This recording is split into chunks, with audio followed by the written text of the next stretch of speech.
do you think about the air reps there, soldier? Man, it's getting thin. Steve, you're gonna need your getting thin. I got it right there. The uneasiness of realizing that they're asking me about the history of something that must mean I'm getting close to not being here anymore. No, it just means...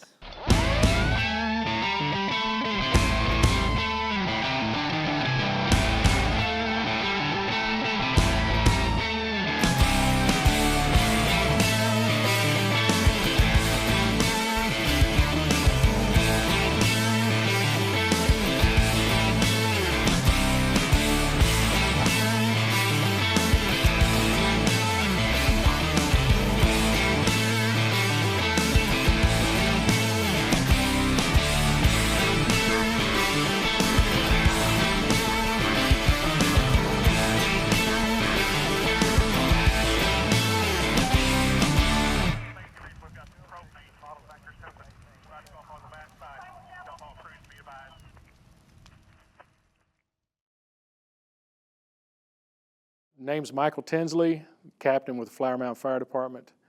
I started here in Flower Mound as a volunteer, and I believe it was in the springtime of '83.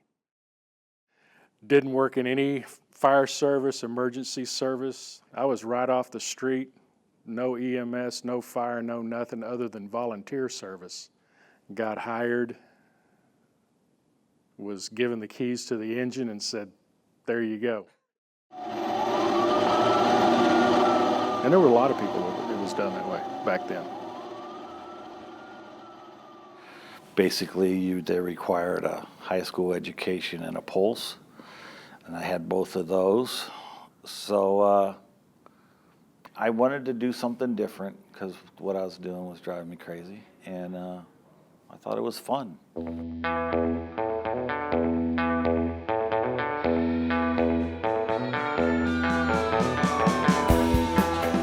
They put on a self-school here back then, and they hired, I think, 5 of us. And that lasted for 5 weeks. I don't know how you do the math on the hours, but one day they walked in and said, congratulations, you've all graduated. Steve, go home, get your stuff, bring it back up here, because you're working today, 24 hours. We're gonna be out of town. You're up here by yourself. No training. Training, well, you know, anyway. This is me. I'm carrying this, going to the scene. I'm actually doing something.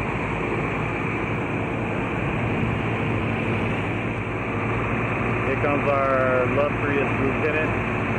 He looks tired, he looks hot, he looks sweaty. There he is. Got a big grin for us. Say hello to the camera. There's Bobby Boy. He's engineering. Around the side of the building.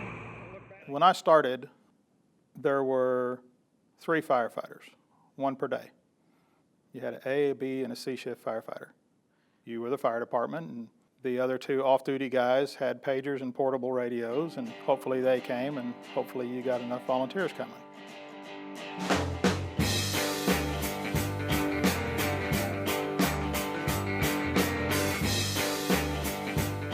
They were doing some limited first response if you go way back, even prior to me. The earliest fire department out here was actually all volunteer, and it operated out of the old all-in-one store out on Shiloh Road. Yeah, that was a hay barn, and that's where they met at. And it was really people's personal pickup trucks with 55-gallon drums of water in the back of them, and tow sacks and brooms and shovels. And that was the earliest volunteer department. I remember seeing an ad for in the paper for volunteer firefighters. I was a volunteer for a year and a half here before I got on. So they were going back to when you could walk in off the street with nothing, and then they would send you to EMT school and fire academy and everything else. Got hired in with Captain McWhorter and Mark Hughes, our battalion that has since retired. I'm Bill McWhorter. I've been a Flower Mound fireman for 30 years. I've been a captain for 17 years. I've always wanted to be in the fire service. I grew up in the fire service. I was hanging around the fire department all my life, and my dad was a fireman in Louisville. I was a volunteer for Louisville when I got out of high school for a couple of years. I got a little bit closer to 30 years old. I thought, if I really want to be a fireman, I have to do this. And I joined the Flower Mound Fire Department, the volunteer fire department, for 2 years, so whenever they tested, they'd know who I was. The next year when they tested, or 6 months later when they tested, I got the job. I got hired in 1988. So we were the class of '88. It was the third fire academy the fire department ever put on, and it was the last one they put on. So I don't know if that's good or bad. Yeah, we had a pretty good crew of people. We had guys and gals, and we had a guy that just refused to shave, had a big beard. He was a firefighter, and we allowed that back then because we needed the people to respond to calls and grass fires. There was no minimum requirements for them except to show up on Thursday nights, and on Thursday nights one of the paid guys would do some kind of class. Up until I think early 90s, we still maintained a pretty good staff of volunteer members, and they augmented everything we did. Certainly back in the late 80s, mid 80s and late 80s, when we were running a one-man engine company, you know, it was all volunteers coming from their homes. And sometimes they would come up and stay the evening with you at the station if they didn't have anything to do. Ladies and gentlemen, it does me a great pleasure to give you a close-up of dangerous Bob Kohanke. We call him number 2 because that's the number of his engine. Engine 2, responding from over in Flower Mound.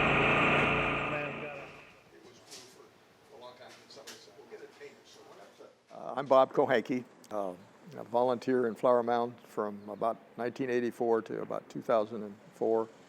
Quite a few of the volunteers that are captains today or battalion chiefs were volunteers when I first joined. They had chief and one person on per shift, and that person was to drive the first piece of equipment to the scene and hope that some help showed up. Can I? I said, had you? No, I haven't looked at it yet. Okay. What, you doing this thing? I was just going to suggest it. Oh, okay. Yeah, I'm going to get the whole thing. Okay, I just had a request from firefighter Kohanke, volunteer extraordinaire. Come around and look at the front side. As I'm taking a nice quiet pace around the building, looking deep into the belly of the fire. There was several fires that guys I work with made over here, you know, when there were large fires or something, and they'd come back and, hey, we met your dad, man, you know, and it's like, man, everybody was worn out, and there's your dad, big smile, rolling hose, or doing this. He always had a smile on his face. Most of the volunteers had pagers. So if we did catch a fire or something, their pager would go off, and they would normally grab their gear and just meet us at the scene, wherever it was at, because both of the engines had already rolled out unless they were at the station. And as an off-duty fireman back then, you were expected to come in as well. And so even though you were off, and it wasn't like a radio, it was a beeper thing that caused a radio to go off, but you couldn't talk on it. It just came out the sound. So you carry that around on your days off. You carried your stuff with you so that you could go right to the fire. Even though we only had like 2 guys on duty, we might get like 5 or 6 firemen to show up at the scene. It wasn't at all uncommon for you to show up in your personal vehicle to a fire, have your bunker gear with you, you'd be dressed up and be standing in the front yard waiting on the fire truck. We had tailboards back then, so if we had anybody extra, volunteers or anything, they'd jump on the tailboard. You'd assign people, and you had people riding tailboard on both engines, if there were calls. The drivers always wanted to try to leave you. In other words, they wanted you to get your stuff on quick enough so they could get to the fire. And if you didn't do it quick enough, they wanted to leave you. You know, if you could just get your pants on and jump up on there with your coat in your hand in one hand, it was moving at that point. So you had to hang an arm in the ladder or the tailboard handle, get your coat on, and get the other arm in, and then get the coat on this arm, and get everything snapped and buttoned, and you're leaning out, looking down the side of the rig, seeing where you're going, see if you can see smoke. I can remember putting my arm through this little hole thing right here and like putting my stuff on it. Yeah, it was crazy what we did. Whether it's raining, snowing, whatever, you're catching whatever it is in the face. I can remember one call going up Morris, 2-lane road, in the back of a white whale, holding on just riding on the tailboard. So. Sometimes you'd hit bumps and you'd be hanging on and you'd bounce up and you'd clear the light bar in front and you could see down the road and then you'd come back down. Of course, Flower Mound, our roads weren't really good, so every once in a while you hit a really good bump and you'd come up over that rail and you could see the glow, and then you'd see the glow and you get closer. And that was Tailboard Day.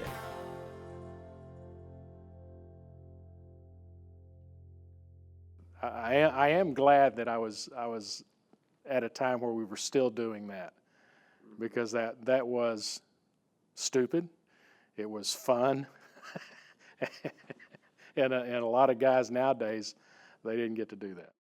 Dumb, but it was fun. It was a lot of fun. You know, we don't do it anymore because God is so dangerous. And I can remember it being really dangerous, but it was still a lot of fun. So Came down one day, we're done. It wasn't a slow transition. Boom, done. From this day forward, no tailboard.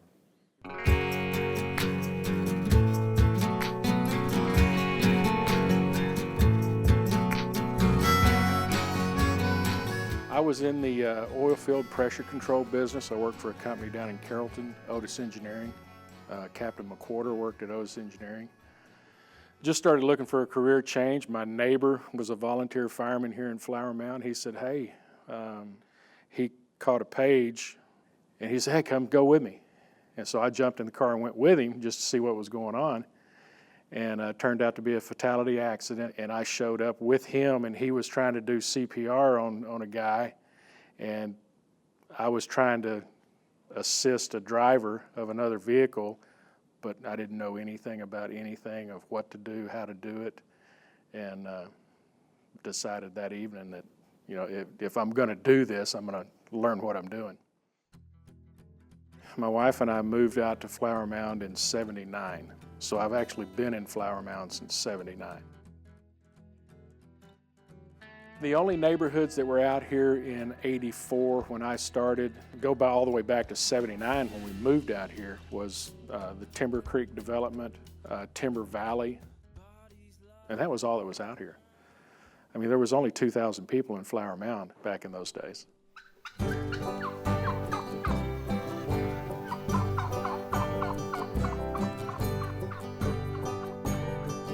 History is a passion of mine, and I've kind of become a local historian in some people's eyes. And I inherited a lot of the artifacts and stories, and have tried to preserve those. I always say that Flower Mound was born in a fist fight, and we've been fighting out here ever since. In the early 1960s, Irving was attempting to annex all the way to the Red River.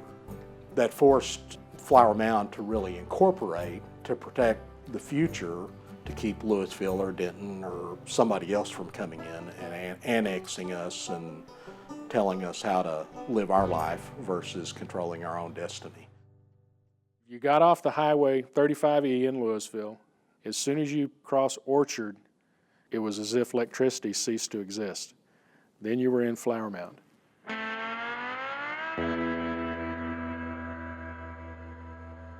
And it was no street lights, I mean, it was country. It was country. It was rural. It was just wide open spaces and farmland. There were no paved roads in Flower Mound when we moved here. Dirt or gravel, that's all there was. We had more cows around us than we had people. If you go west of Shiloh, all of Flower Mound was that way. Almost no urban development. It was like a huge thing to have that little bridge that goes across Timber Creek. I had to drive it was Booster too, had to drive it up there, park it as they were doing the official opening of the road, and all the council members got on hanging off the fire truck and took their picture, and it was in the paper.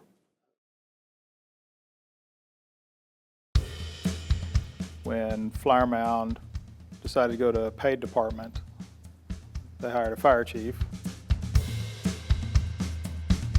C.A. Martin. Cecil Martin.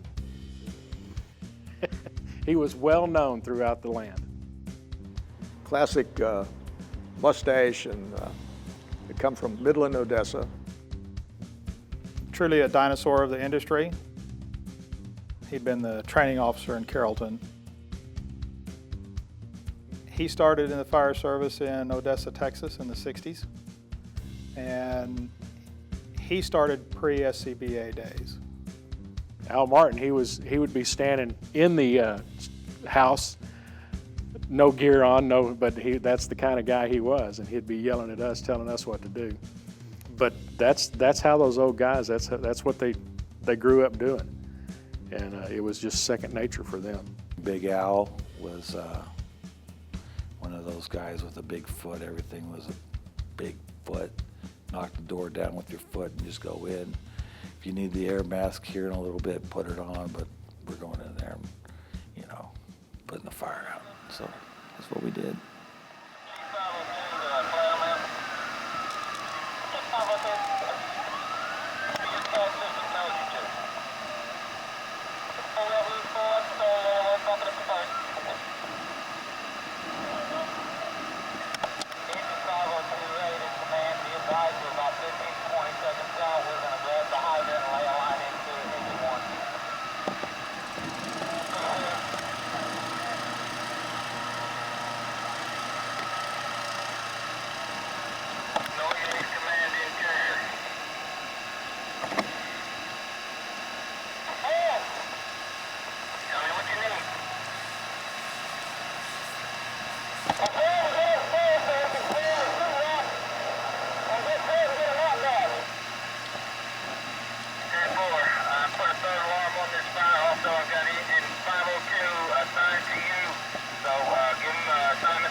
But yeah, it was Chief Martin, then Chief Metzger when Martin left.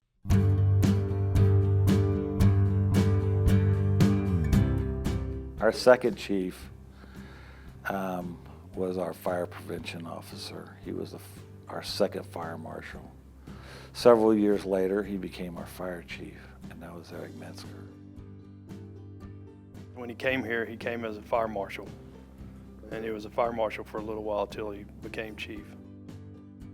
He was given an interim position, and then 28 years later, he retired.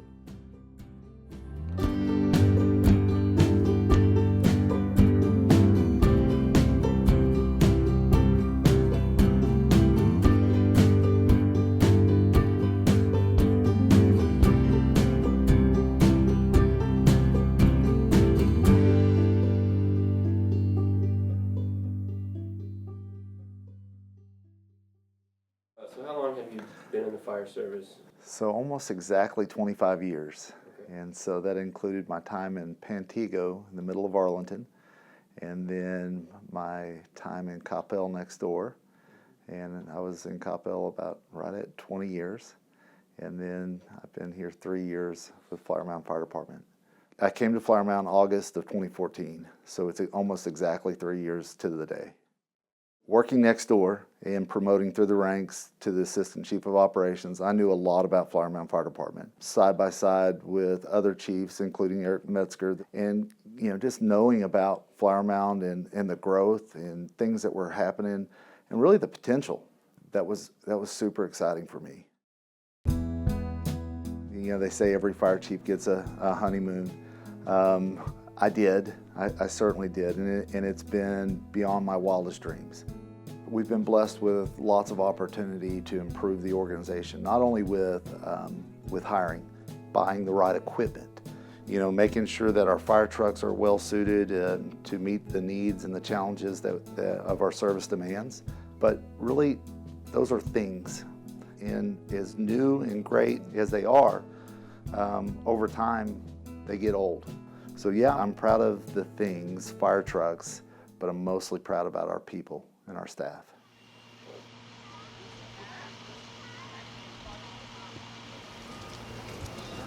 Maybe if you come in just a little tighter for me, that only have so much voice this morning.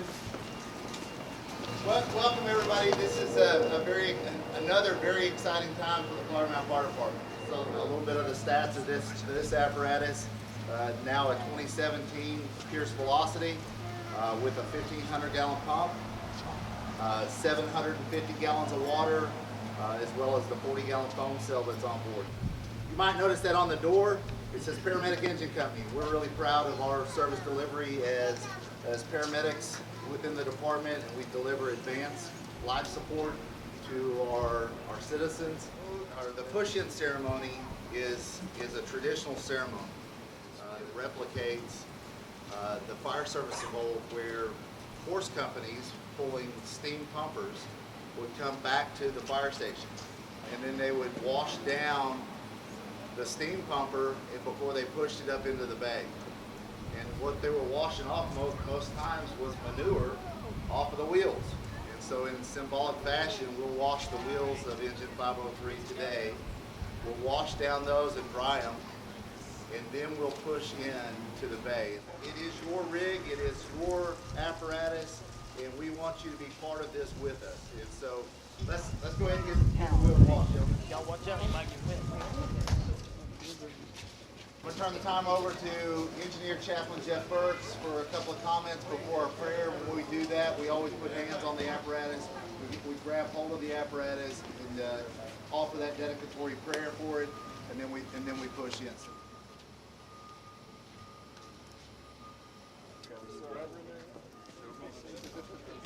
Your job, man.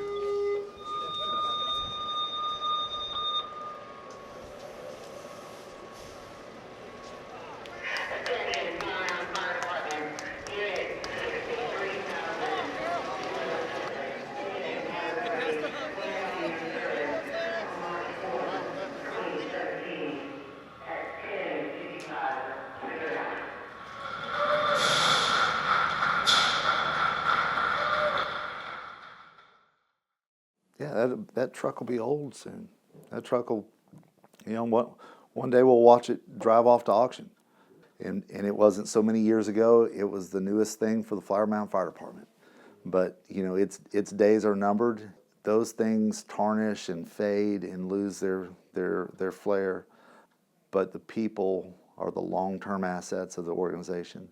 Really, that's, without our staff, without great firefighters, we can't do any of this.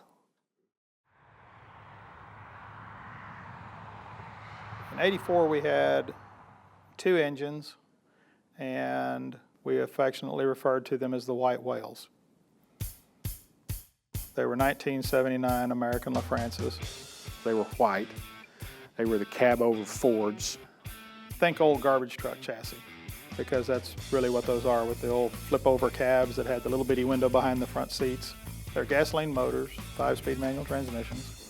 When we pumped a fire with them, we'd have to raise the cab up so the engine wouldn't overheat. When one of them would go down, it was within hours and minutes or days that the same problem would happen to the other engine. They were sequential in VIN number. They came off the line one right after the other, and they were 1979 models. We got them brand new.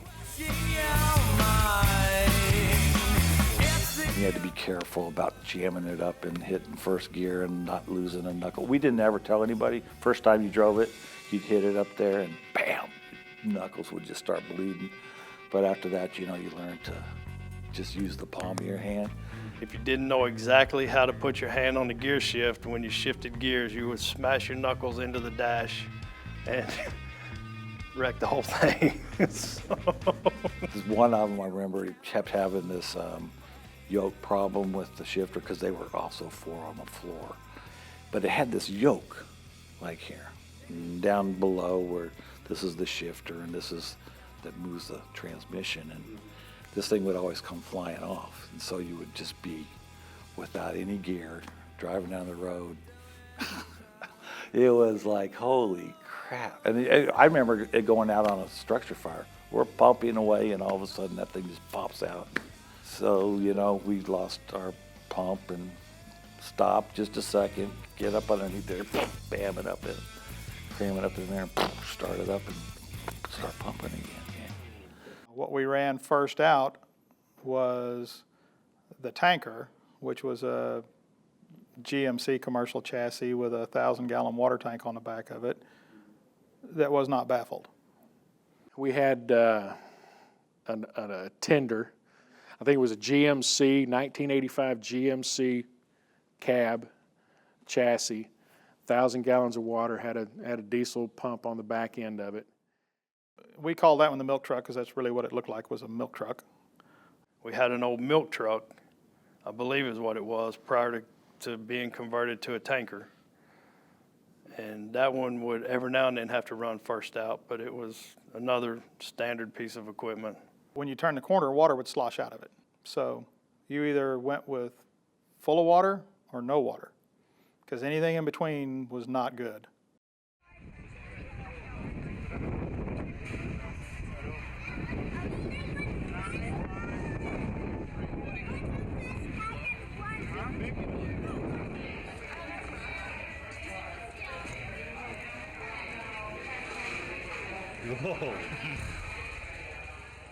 We were bus drivers when we first hired in. We used to look like gas station attendants. We had blue dicky pants and a light blue shirt. When I started, we had Dickies gas station pants. We had a baby blue shirt. Then we had collar brass and a badge that we had to wear. I call them bus driver uniforms because back then the city bus drivers, that's the way they looked. And it was kind of like, howdy man, can I wash that windshield for you? And then we were grocery store attendants. But everybody thought we worked at Kroger. It may have been because we were always there, because that's the only place to get groceries. So Chief Metzger had got us a gray pullover shirt, polo, that was embroidered. So when we first started, we could wear that on Friendly Fridays. So then that morphed into, hey, we'll let y'all go to Wranglers like y'all want to, but you can't wear blue Wranglers because he was afraid everybody would use them to go out on their dates and the jeans wouldn't last long enough, so we had to go to black Wranglers. So we had black Wranglers and the gray pullover shirts. So what's a Smurf suit? Smurf suit was a great idea I had. There are these grandpa-looking jumpsuits. They zipped up, I believe. Yes, or buttoned up. I can't remember. But they're one-piece thing. We thought, oh, we're going to wear these for when you got to get up in the middle of the night instead of putting on your uniform and all that. That was after 5 o'clock, any time of the day, and all day on the weekends, that could be your uniform. I was trying to come up with another color that didn't look stupid, but I came up with a stupid color, which was the light blue. There was quite a few people that wore them, yeah. I still have mine. A lot of guys from then still have theirs because, yeah, they probably get something for it on the internet, I guess.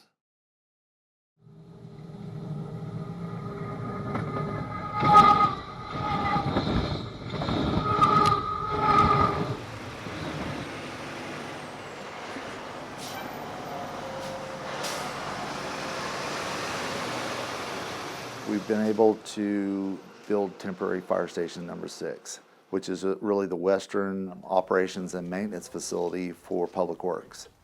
But it allowed us to create District 6, Engine 6, and everything that goes with that.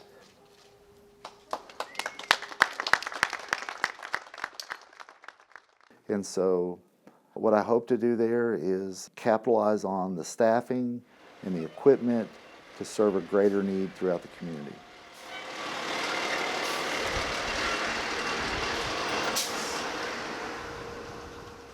Our department was the size of a one-car garage. There was only one station that was staffed, and it was the old central station across the way from here at the corner of Cross Timbers and Morris. It was the old box. It was a one room. We had police, fire, town services. Town hall, municipal courts. All service stuff, police department, courts, water, parks. Dispatch, council chambers. Everything was in that one building. All of Flower Mound operated out of that one building.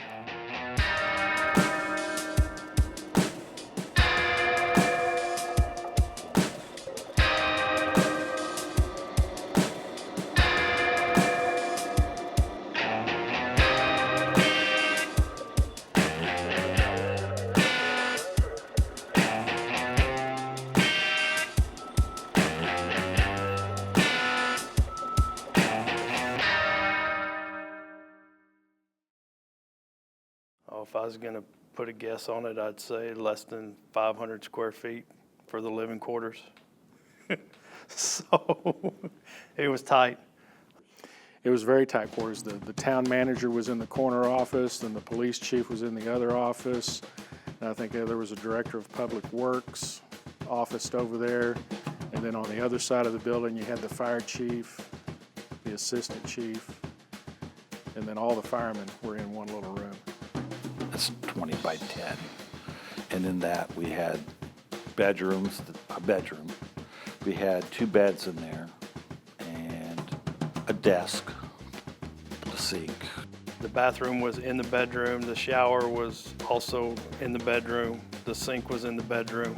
My bed, the low man gets the bed closest to the shower, so when someone actually took a shower in the morning, the water would splash out of the top of the door and hit the foot of my bed. I was that close. Also in that room, before they had added the kitchen onto the outside, they had the stove in there all, so you could go to the bathroom, cook, take a shower, go to the sink, and then go to bed all in the same room. You know, you've heard this story probably from the other guys that have talked about this. We could eat and cook and go to the bathroom all at the same time. It was, you'd shower and you would literally spray over the whole thing because, you know, it was just a mess. And I had the bed right at the shower, so I knew every morning when it was time to get up, because when Suntimer got in there, I would start getting wet laying in bed. It was 10 by 20s. I mean, it's cramped. And we had those old school lockers, you know, that was what we kept our stuff in. And people would drop by with furniture and you would compare it to what you got. And you'd say, okay, I'll take it. And they'd haul out the old stuff, or we'd go, stuff we got's a little better than that. I will never forget the smell. It's just, it smelled. Oh, yeah, you know. It wasn't a good smell either, let me just say.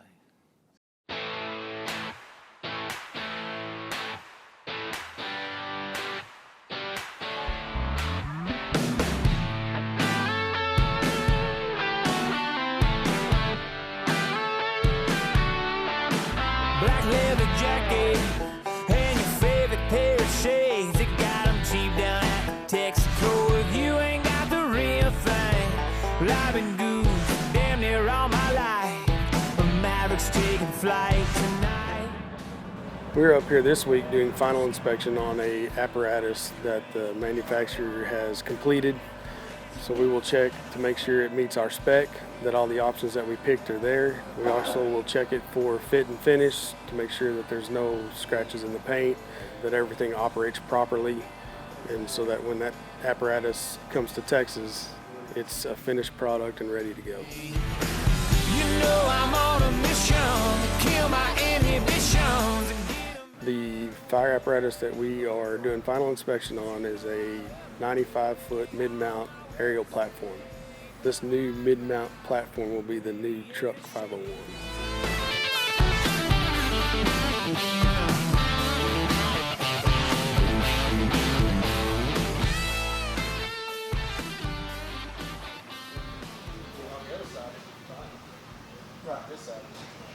Well, it'll still, like, even if we go from the top, the board is not gonna go over functionally, and that's why we did it. Can we get a I was gonna say. Can we get a red cord? That side right there, we're not worried about any kind of stepping. Yeah. So our apparatus advisory panel is made up of 8 members for this aerial apparatus. So we have some captains, we have some engineers, and we also have some firefighters on the panel. And we also divide that out through the shifts. So we have representatives from all 3 shifts, A, B, and C shift. Our job is to come up with a spec for a fire apparatus that will fit our needs in Flower Mound, and then build that spec, which will ultimately turn out to a finished product of the fire truck.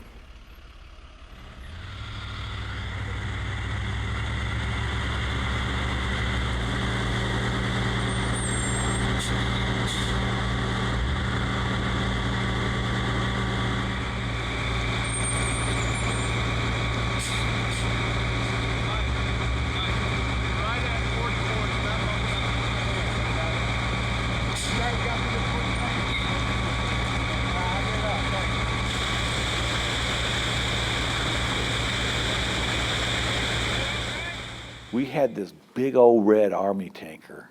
It was like another hand-down thing that we found. It was like an Army-based tanker, you know, that they would use.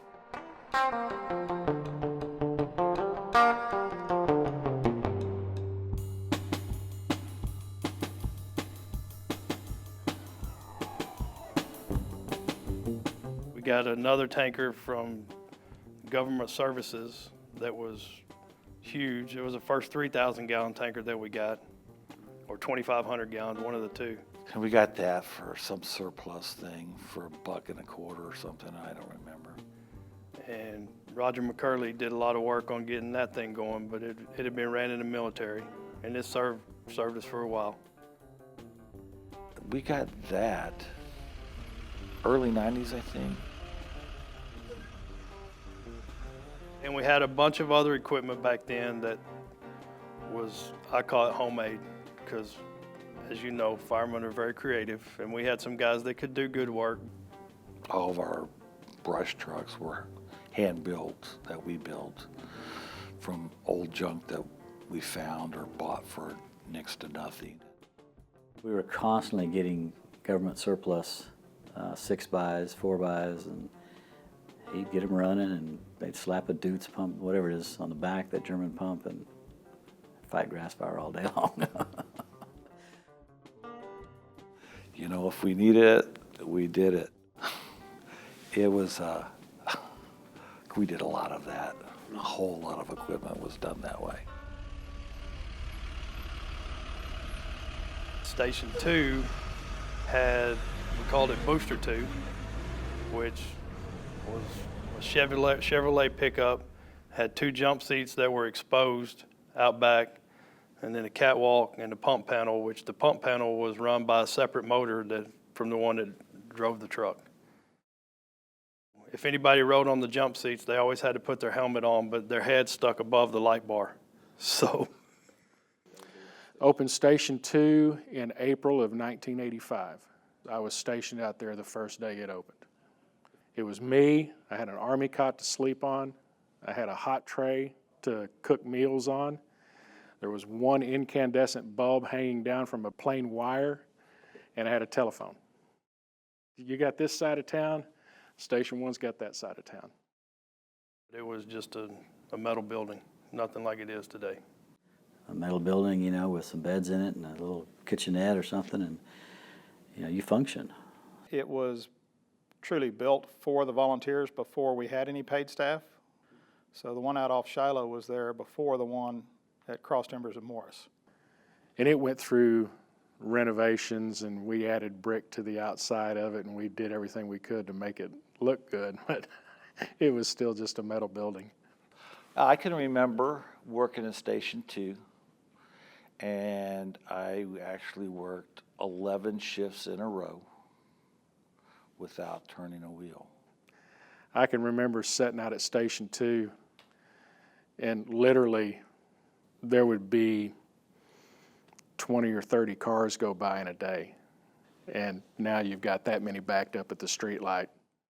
To change the TV channel at Station 2, you would drag the TV out, then you would adjust the antenna, clamp it down with a pair of pliers, and drag the TV back in and watch television. It was so sweet. I used to call the cable company every shift. Like, when are y'all getting cable out here on Shiloh Road? And then we started adding on to it over the years and enlarged what we used to call the Toad House Saloon. And as time progressed, before we built the new station, they added on to it, and staffing went to like 4, and we only have 1 bathroom down there. So the solution to the problem of not having enough bathroom space for everybody is they rented a porta potty and they put it out back. So if the bathroom was being occupied, you could go out and use the porta potty. Back then, it was me and Steve Sontimer, Billy McQuarter, and Captain Tinsley were all on shift together. Billy McQuarter and I did a top 10 list of why we needed a new station, because we were living in a 10 by 20 space with, at the time, 5 guys or 4 guys. And it was horrible, and it smelled. I told you about the smell. It smelled bad.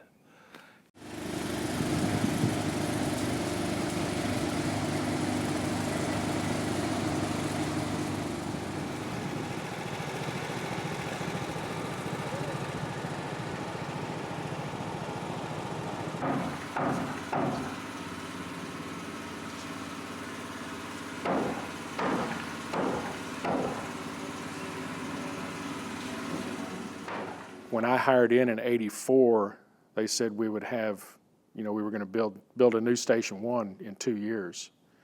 2 years kept going by, and then finally 13 years later, we got Station 1 rebuilt.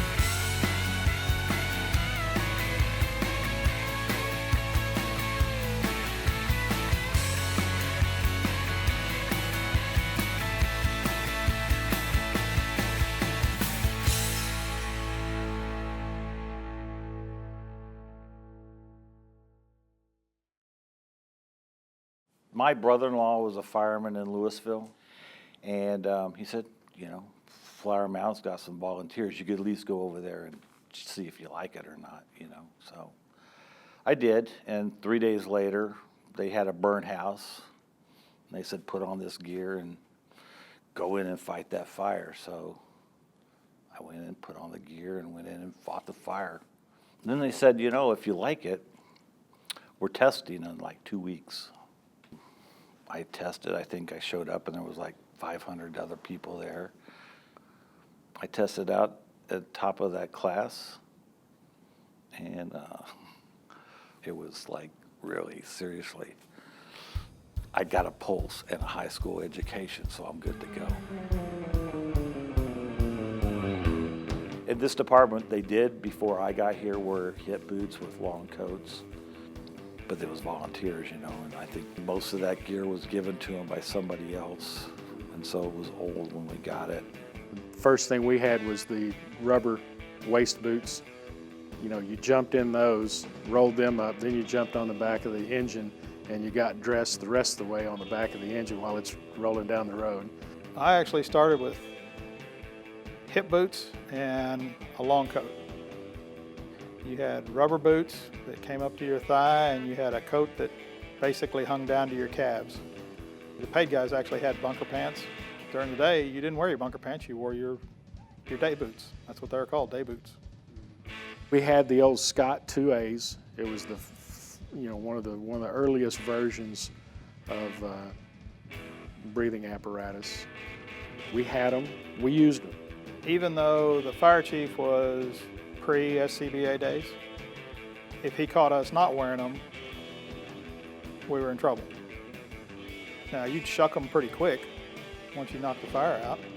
Back then, as soon as you got the fire out, it could still be smoky, barely see, and everybody's coming off their SCBAs, which if we knew now what we knew back then, we wouldn't have done it. Wish we hadn't have, but we still used SCBAs on pretty much any fire-related stuff. That's not to say that we didn't, take them off too soon, or, some of those situations that we know better now. But as far as being inside a house that was on fire, you had an air pack on. I worked at Station 2 with Roger McCurley, and in the middle of the night we had a house fire. So he drives the tender for the water because there's not any hydrants there, and I drive the engine. So I get out of the engine and go get my air pack on, and when I get out, Roger has a line pulled, standing in his gym shorts and t-shirt and saying, "You're gonna have to go in." And so I went in and by myself while he fed me the line and put the rest of the fire out. So that's kind of how it was back then. You did what you had to do to get it out.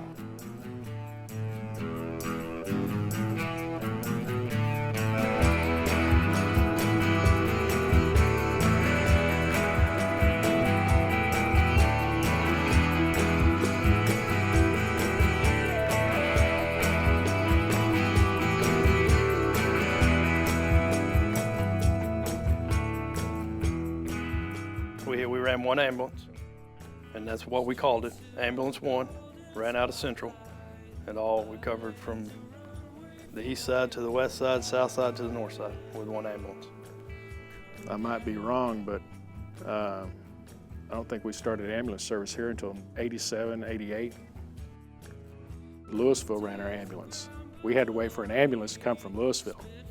I don't remember the year we got EMS because I'm old and I forget a lot of stuff, but it might have been 88, 90, somewhere in there. And then when we did, we didn't have the manpower for it. We only had 3 people on shift at that time, I remember. It was a lot of times me and Billy, and then Suntimer, we all rotated on the ambulance. So we would drop, one person would drive the engine and 2 people would drive the medic. So depending on the call, if a fire call, everybody went on the engine, and if it was a medic call, 2 people would drop off the engine and hop on the medic and parade to the thing with 3 people. It really was the load and go days. Pull up, throw them on a gurney, stuff them in the back. If you were lucky, they had oxygen. We did a lot of helicopter transports because it was just so far to a trauma center. Yeah. There wasn't a hospital in Flower Mound. There was no hospital to speak of in Grapevine, and Louisville was the hospital. Then anything else had to go to Dallas, had to go to Parkland or Harris over in Fort Worth. I don't know how many helicopters we landed for the helicopter crash. I think they may have been at Circle R checking out that venue for a possible meeting that they were going to have or some sort of event. And the pilot of the helicopter was the husband to one of our volunteer firemen. And he crashed it right in the field next to Circle R, just back to the east. And that was a long, drawn-out ordeal. And you want to talk about a chaotic scene where I believe at that time we had 2 that were dead on scene and maybe 4 or 5 others that we were trying to transport out. It was in the middle of the night in the middle of a field, and We had patients from China. They were Chinese diplomats, and they didn't speak English. The ones that were still alive and couldn't tell us what was going on. So we worked basically by the headlights of the ambulance in a crash zone that's basically about the size of this building. The ironic thing about it is everyone that was in the helicopter crash ended up being transported by helicopter, to an area hospital. Can you imagine, if you were just in a helicopter crash and then you got hurt, and now we're putting you back in a helicopter? You try to tell somebody that you're fixing to put them on another helicopter to take them to the hospital, it don't go over too well. There were at least 3 or 4 helicopters that ended up transporting people out there.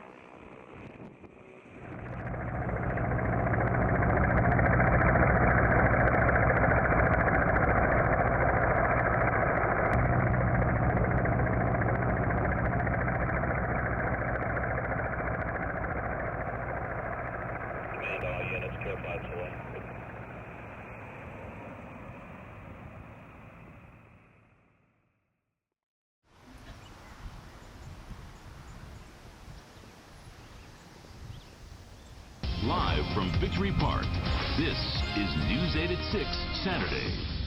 Good evening, I'm Carla Wade. Thanks for joining us tonight on News 8 at 6. It may have been a beautiful afternoon out there, but the high fire danger proved all too real all across North Texas. An invasive plant species has taken over parts of Flower Mound right now. Here is a live picture from Chopper 5 where the fire department is conducting what they call a prescribed burn. Our Tim Siesko is live there with the process. Tim, tell us about it.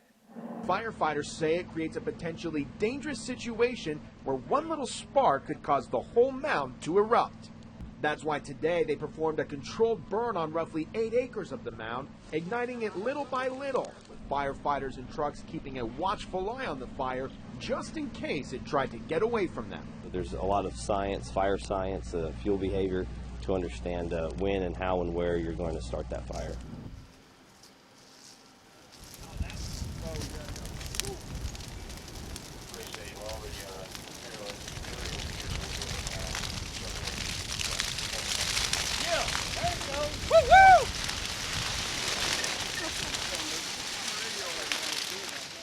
Native prairies, like that blackland prairies, would typically burn on occasion, if not from a lightning strike or some natural means. Indians actually burnt the prairie and knew the value of getting rid of the thick underbrush and thatch where the prairie could replenish itself.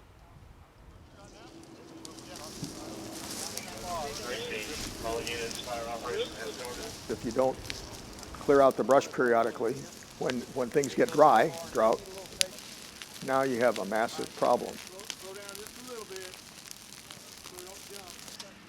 There was certainly a burn when it made sense. It was no big deal when there was no houses and just pastures here. It's important that happens because the undergrowth just gets so thick. We have so many invasive plants that get in there, and the woody plants, because a prairie is always trying to become a forest with small woody plants and things that really don't belong there.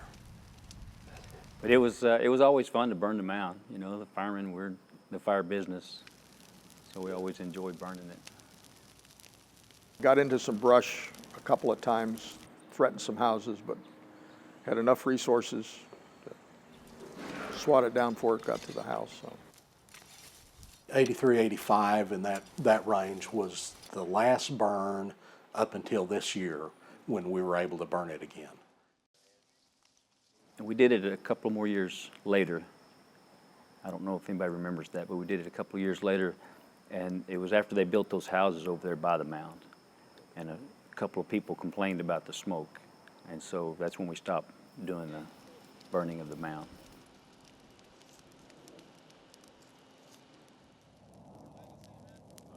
We always say that a controlled burn's much better than an uncontrolled burn when you're surrounded with a bunch of houses. So we think it protects the adjoining neighborhood, and we were very excited to be able to work with the fire department this year to do that.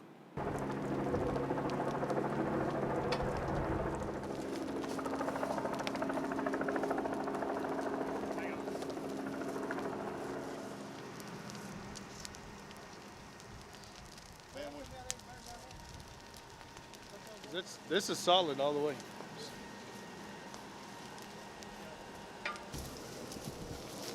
Hey, if you see anything in there you think we can strip or we can run around that'll burn it back,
We had a lot of grass fires, more so than we do today, but we also had more structure fires back then. Now, it may have been, somebody's shed. When I was out at twos by myself, it was not uncommon or frowned upon to jump in the engine by yourself, drive the white whale out there, put it in pump gear, put your pack on, because we carried the air packs on the outside, and then stretch the line out, and if there wasn't anybody coming yet, you charge the line and you went in and you put the fire out. Our rule of two in and two out, I'm sorry, how long do you want to wait? If you ask anybody that's got 25 years or more, I would almost guess that every one of them have done it at least once. We ran a one-man engine, and I've been to structure fires where I drove the engine there, I set the pump, I pulled the hose, I got my mask on, and I went inside and squirted water on the fire. And then come out, and everybody's showing up. That has happened to a bunch of us. You'd go up, take your nozzle, you'd stick it in the window, and you'd knock the teeth out of it, and then you'd run around to the door and go inside and kill it. That's just what you did because of personnel. Back then, we didn't have the manpower that we have now. You had to set the pump, drag the hose in, and start fighting fire until Station 1, which is like 7 miles away, it gets to you. And we would just go just like a bull right into the fire and try to put it out. You started with the equipment and personnel that you had, as safely as you could. Lots of black smoke, crews are going in, looking for the fire, somebody knocks out a bunch of windows and flashes the whole thing on them, and then you see the people, fortunately most of the time, come bailing out underneath the fire at some point. A lot of times we got lucky. If you're telling me you're willing to run in there and save a life, but you have no idea what you're up against, you're just lucky. That's all you're saying. Brave and lucky. You need to be smart and brave, and then lucky. We used to think it was good. Yeah, I've gotten smart enough now that we're probably more lucky than good in a lot of cases. Sometimes we were good. But the science wasn't there then to tell us some of the things. But it's never going to be a perfect science. You got lots of tools in your toolbox because there is no one size fits all. You got to have a lot of different options and think about them. I think there's a whole lot more emphasis put on safety. We still go in just like we did back then, but we never in the old days would even think about putting a gas monitor through there to see, hey, what's the CO level? What's the HCN level? You know, as soon as it was good enough that you could breathe without choking, you pulled your SCBA off. That was something that wasn't even on the radar back then. Now we're more about being safe, and we might do a transitional attack and knock the fire down some before we go in. But it's changed a lot. And you find a lot of guys now that don't like it. You'll have guys tell you, man, I didn't get in this business to squirt water through a window. We're making it safer for everybody. We've got to put safety as our #1 priority. You know, firefighting tactics have completely changed in 30 years. I mean, you still put water on fire, but you can figure out the science after you've put it out and you got ashes everywhere. So. You know, we're to the point now we're looking at flow path. We didn't look at flow path back then. Start breaking windows, break all the windows. There are lots of things that we've changed because people did have problems, and we've perceived there are safer ways to do it today. Even that culture, to when I started, and I see where we are today, and we're leaps and bounds better off in our culture about safety and about training.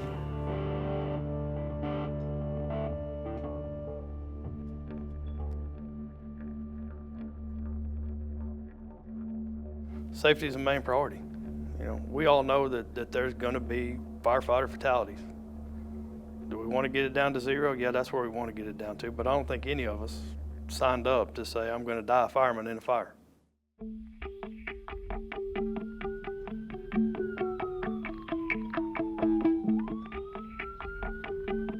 Flower Mound 911, what's the address of your emergency? It's on Northview Court. It's Flower Mound. Okay, Northview Court in Flower Mound? Yes. So what's going on there? The house is on fire. Do you know if anyone is inside? I don't know. It doesn't look like anybody's home. Yeah, I see the house burning. We're almost there. You see the house burning? The house is burning, yeah. All units from Medic 3, we saw it off Wichita Trail. It appears to be a single-story residence. Heavy fire and smoke showing out the garage. We could see the header coming into the neighborhood.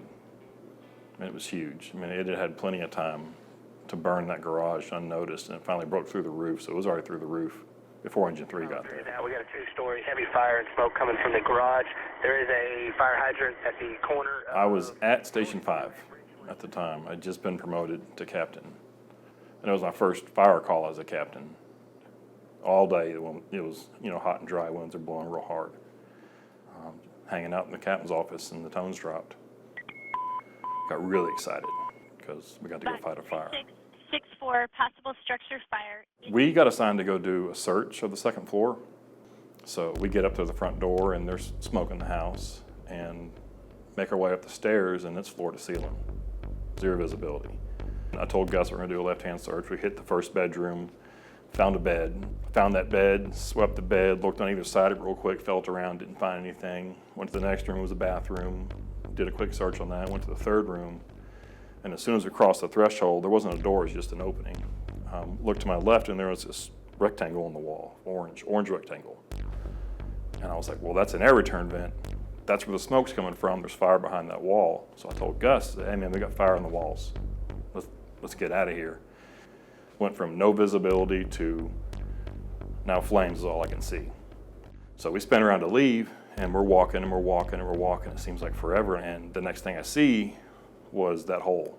But what we ended up doing was going around the room and hitting the couch that was by the door, thinking that was a wall, and he just kept making us loop. And just instant deer in the headlights. So I just stood there and stared at this hole in the wall, and my brain is spinning looking for a solution. And I thought, man, I have to call a mayday, and I have to get this mayday out before the part check starts, or I'll never get on the radio. So dispatch said, it's time for your first par, and Chief Hughes said, command received, and I keyed up, and I dropped the mayday.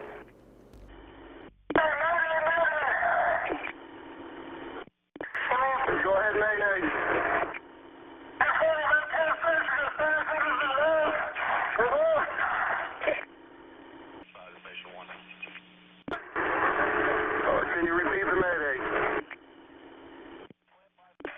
second floor, left-hand search for loss, and I dropped the microphone.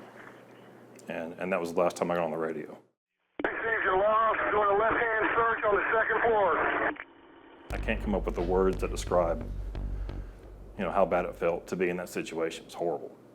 No ability to think, no ability to reason. Running out of energy, running out of options, running out of steam, and it's getting hot. It's getting hot. It's getting hot because the windows were opened up now.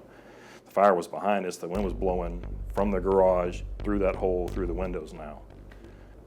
And I went down to take a knee, and something stopped me. I stood up. And I decided to make one more jump into the window. At the same time, Gus on the other side of the glass, fighting to grab hold of anything he could. Ends up grabbing both my air pack straps and putting his feet against the side of the house and just doing an upright row. And out I came.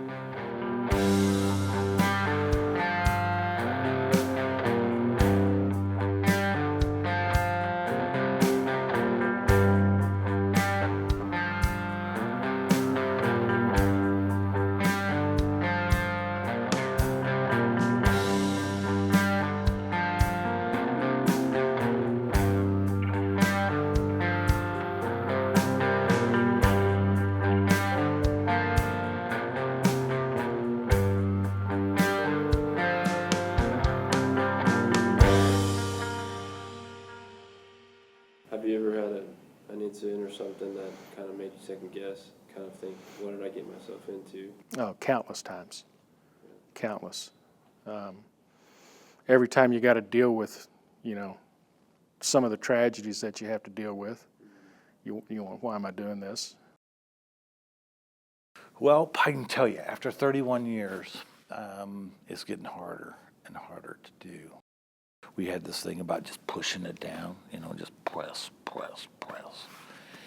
don't let it affect you. And I did that, and it's probably not a good thing because should have probably let it out a long time ago, but I didn't. I mean, we've all been there and made the calls where you see the young kids that are dead. You see people that you can't help, and you do start thinking, hey, should there have been another career field? But with proper counseling and everybody coming back talking about it, we make it through those calls. I've been on 2 suicides in the past 3 weeks. They're all 16-year-olds, and so those are really tough, especially having a 16-year-old son. But I remember every single suicide. Yeah, I can remember. Yeah, you gather up as many as I've been on, and you just wish you hadn't seen some of them. Some of them you'll never forget. So I helped a friend of mine coach Little League Baseball. I was in college at the time, so I was still living at my parents'. I don't know that I really remember the noise. I just know it was loud, and all I know is I was on my knees all of a sudden. And then I realized it was lightning and stood up, and I looked, and I could see the field behind me, a kid laying at second base by himself. I ran over there. A couple other people had gotten there just before me, and they checked. He doesn't have a pulse. He's not breathing. They're doing CPR. One thing leads to another. The ambulance shows up. They end up having to defibrillate him. No, he did not die for almost 30 years. He died just a few years ago. When he died, the funeral was in Flower Mound, and I went and get up to the front, and they have the receiving line, and I said, I don't know if you remember me. And his mother says, Bobby, I'll never forget you. Still not easy to talk about. I wasn't willing to look at that ever again. It really bothered me that I felt like I couldn't do anything more for that little kid. I have another one where these kids are traveling the day after graduation and at high rate of speed, and they're going down 1171, lose control of their car, and they hit one of these guardrails that sits about 12 to 18 inches they knocked the pipe off, and somehow it goes through the front passenger, which is a girl. It goes through her stomach, and it goes through the rear passenger, goes through his left shoulder, and extends out the back end of the car about 25 feet with his T-shirt hanging from the end of it. The rear seat person was hanging upside down because the car had kind of flipped sideways like this. But he had this pipe, this big around, running right through him. And so we cut off the end of the pipe about this much, and transport him with a pipe sticking in him. But everyone in this car survived, which was awesome. So those are the calls that are, this job has its highs and its lows, emotionally, but those kind of calls, when you get there and you can help someone and the response is immediate, that's a good feeling. I think anything you can do to look good in the public eye is a good thing. We'll go on any call at any time, and we do it with a smile on our face. It's just all about taking care of the people. If it weren't for the customers, we wouldn't be here. I'm an emergency service professional. I go take care of whatever it is I'm called to take care of. I often point to the house across the street. The sole reason why we exist is to serve them and to fill their needs. And when they call, we might not have every solution for why they're calling, but we should do everything in our power, everything in our arsenal to help solve their problem. They don't just call 911 because. It's their bad day, and they're hoping we have an answer. And in every chance that we get, we should serve to the greatest extent possible. The public is who we serve, who we protect. What we don't think's an emergency, to them when they call 911 or they call a non-emergency line and say, hey, I need a fire department, it's an emergency to them. It's much bigger than traditionally people my age and older thought of the fire service. Because if you go back far enough, the fire service really was fire. And then when people got themselves into a situation that nobody else knew who to call, well, they'd call the fire department. Nowadays, if anybody doesn't know what to do, they call 911. If it looks as though it's out of their control, they call 911. It's a lot of EMS, car wrecks, public service. I've fallen and I can't get up. Happens all the time. Like we picked this guy up yesterday who had fallen and couldn't get up, and he had nobody else, and he was living alone.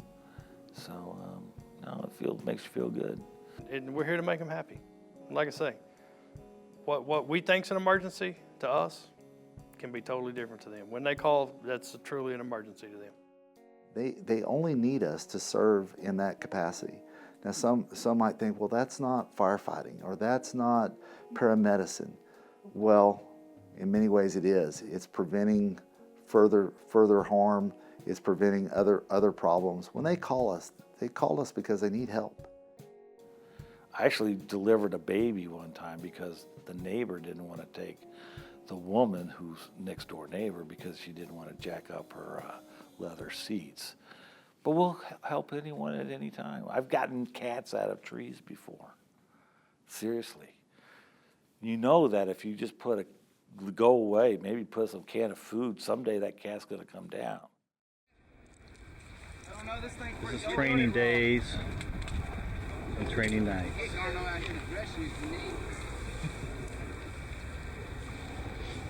Brave men, everyone.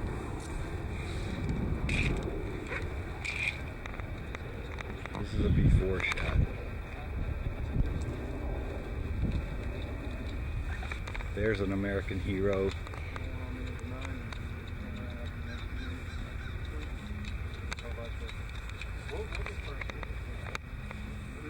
There's another American hero.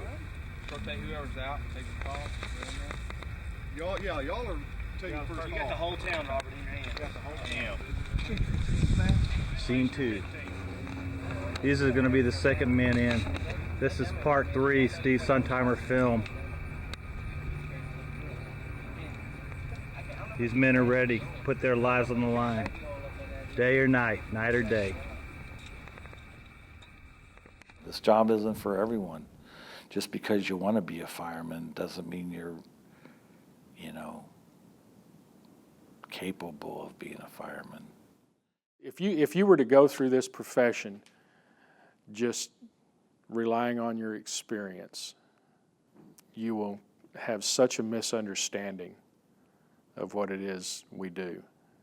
This is a job that if we ever, and it's anybody, myself included, if we ever determine that we're not going to learn anything else about the fire service, it's time to get out. If you quit learning, you're going to get behind, you're going to get hurt, you're going to get somebody else hurt. That's what I'll tell anybody, any of the young guys coming up is, even if it's not something that you're not currently pursuing, if that class isn't open, take another class. Take something else. You should never not be taking a class. Your whole career, you should be in school. There's so much that I've gained with all of the book work, the school work, the classes, all that kind of stuff. If you're not trying to gain that information right along with gaining the experience, you're not going to understand the things that you experience. The flip side to that is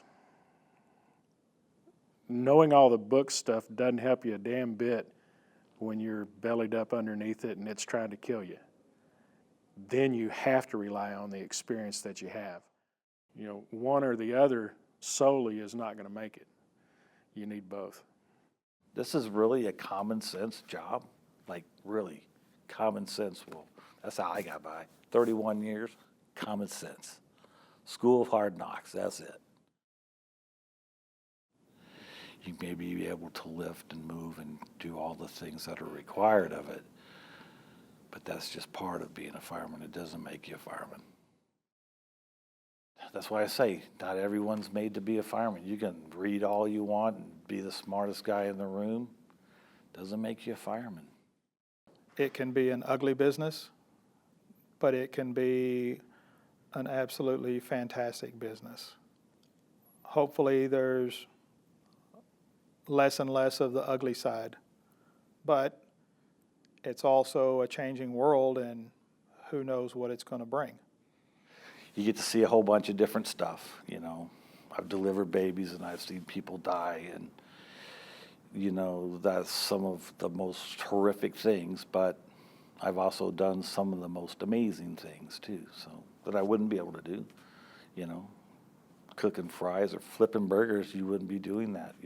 Or working in an office building or whatever, And this was a better option, so I took this one. In my 24 years being here, I've seen a lot change. I don't think that we're going to see any halt to the changes that are on the horizon.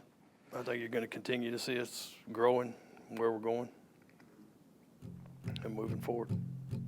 I mean, really the potential of the organization as well as the community for future growth and future expansion, and where do we go from here? Really being able to take it to another chapter, if you will.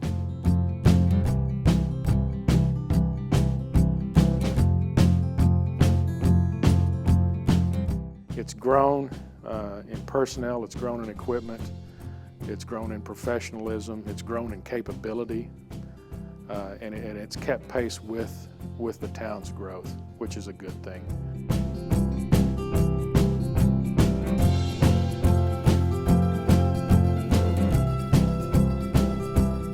I didn't foresee it getting quite this big. I mean, we always, when we first came here, master plan, they were like, yeah, Flower Mound's gonna have 8 stations. And I was like, man, that Flower Mound will never have 8 stations. But it's a reality now. We're at 6 and we're looking to build 7, and 8 is gonna be right around, hopefully in my career, that I'll see Station 8 open. There was a time where we felt like we weren't as capable as we needed to be. And I think now, as a department, I don't think there's anything that we're faced with that we couldn't take care of if we're called to do it. Whenever the day comes when it's time to retire, you know, what I hope is I left the organization better than I found it. That the Flower Mound Fire Department has worked towards our goal of being the tip of the spear, that we've really made progress on that, and that we're continuing to pursue that. I hope the next fire chief comes from inside of the Flower Mound Fire Department, that we're well prepared for that, and that maybe even more than one is ready to take on that next role. And that's the legacy you want to leave behind. You want to be able to walk out the door.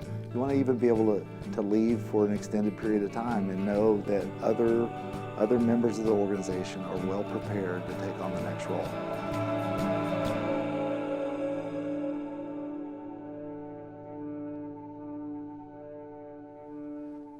It's been a very fun place to work.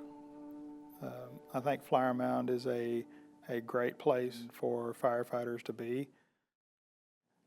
Really what I hope is that firefighters that are currently here and that come here recognize what they do have here and the opportunity that they have to even be in the fire service. It's a good job. It's just a cool job that you do all kinds of cool stuff. And it's fun to do.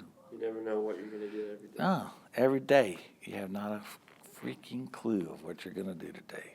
Like I had no idea I was going to do this. Oh, no, I'm just kidding. They'd say, well, how long are you going to do this? As long as I can do it and I'm having fun. That's what I'll do. 33 years, I haven't changed, so something good about it. Yeah, no regrets, no. No.